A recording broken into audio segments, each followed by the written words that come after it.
প্রথমেই আপনাকে বাংলা সুমন অফিসিয়ালি স্বাগত। আজকে চলে এলাম আবার নতুন একটি ভিডিও নিয়ে। কর্মীদের জন্য বিরাট ঘোষণা মুখ্যমন্ত্রী। হ্যাঁ, চলুন আজকের ভিডিও দেখে নেওয়া যে কর্মীদের জন্য বিরাট কী ঘোষণা করলেন মুখ্যমন্ত্রী। হ্যাঁ, সেটাই আজকে ভিডিও দেখাবো। তার জন্য ভিডিওটি একটু স্কিপ না করে শেষ পর্যন্ত দেখতে থাকুন। আর অবশ্যই আপনি চ্যানেল নতুন থাকেন তাহলে চ্যানেলটি সাবস্ক্রাইব করে পাশে থাকবেন। আশা, আইসিডিএস, ভিআরপি, সিভিক সকল কর্মীদের জন্য বিরাট ঘোষণা করলেন মুখ্যমন্ত্রী। লক্ষ্মীর ভাণ্ডারের টাকা বেড়েছে। আগামী দিনও লক্ষ্মীর ভাণ্ডার 60 বছর বয়স হয়ে গেলেও সারা জীবন বেঁচে থাকবেন। সারা জীবন যতদিন বেঁচে থাকবেন লক্ষ্মীর ভাণ্ডার পাবেন, লক্ষ্মীর ভাণ্ডার পাবেন, লক্ষ্মীর ভাণ্ডার পাবেন। কৃষকরা টাকা পাবেন, মৎস্যজীবীরা পাবেন, শ্রমিকরা পাবেন, ছাত্র যৌবন।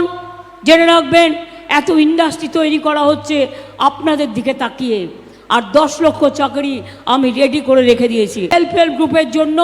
তারা যাতে বিক্রি করতে পারে প্রত্যেকটা জেলায় জেলায় আমি বড় বড় এক একটা করে মার্কেট কমপ্লেক্স বাড়িয়ে দিচ্ছি যাতে আপনারা পেতে পারেন।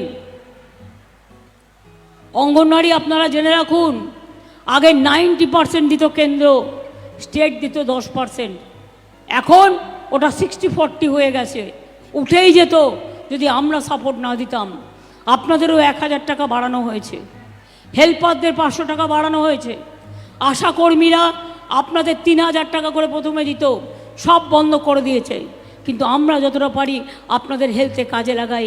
এবারেও 1000 টাকা বাড়িয়েছি। এমনকি মিড ডে মিল যারা রান্না করে তাদের আগেও 500 টাকা বাড়িয়েছি, এবারেও 500 টাকা বাড়িয়েছি।